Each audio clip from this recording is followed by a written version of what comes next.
welcome to the post-game press conference. We are joined here by the winning coach, Coach George Cannon, and best player of the game, Junmar Carlo. Coach, I'll start with you. Much needed win. Pinakaba pa kayo during the last few seconds with that crucial free throws. But what proved to be pivotal in getting this win against a persistent rain or shine? Well, you know, we just played hard. It's coming into the fourth quarter. You know, we had leads by 10, 8, 10. But you know, we just tended to relapse, and you know, as what I said, rain or shine's a pesky team, so they're just gonna go and go.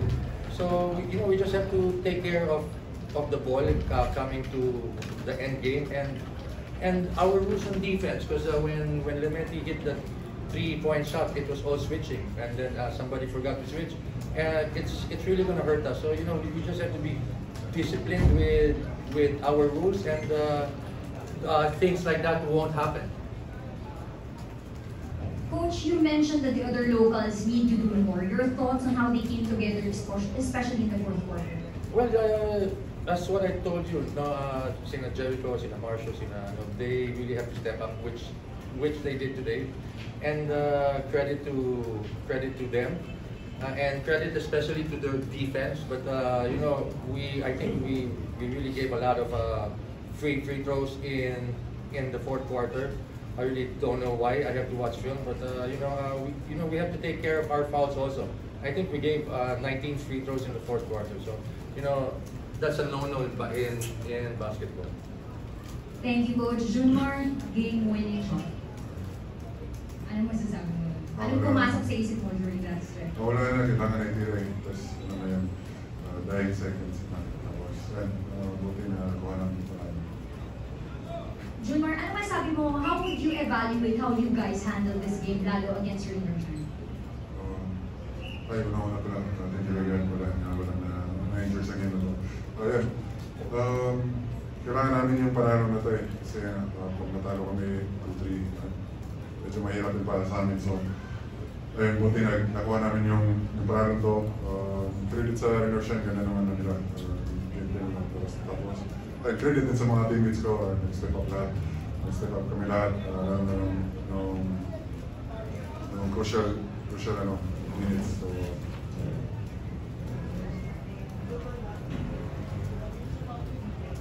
We now open the floor for questions from our friends from the press.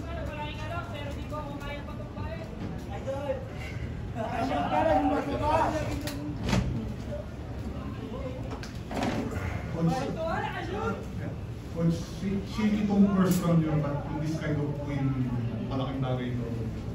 Yeah, it was kind of shaky because, but you will have to think, you know, our losses just came from two or one possessions away. So you know, we just have to learn from those small things. No, we just have to defend better for me coming to the fourth quarter, and just follow what we have to do.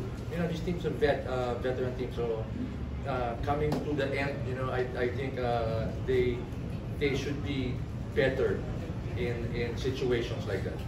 Coach, our top was facing this Renorsian team 4-0, then habol pa yung almost got a win from you guys.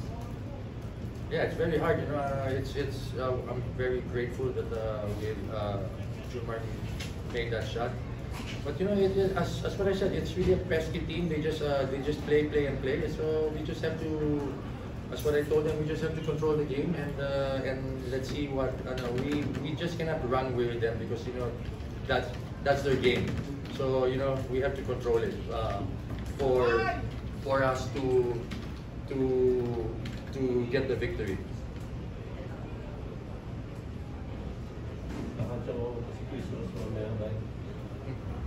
Tatin sa post-game. Di pa. Coach, yung foul kanina ni Christos, tingin mo doon? Sa foul by taking a photo. A decision na yun, you know, I think that was a, well, I don't want to say it was a good decision because Chris thought he fouled him sa floor.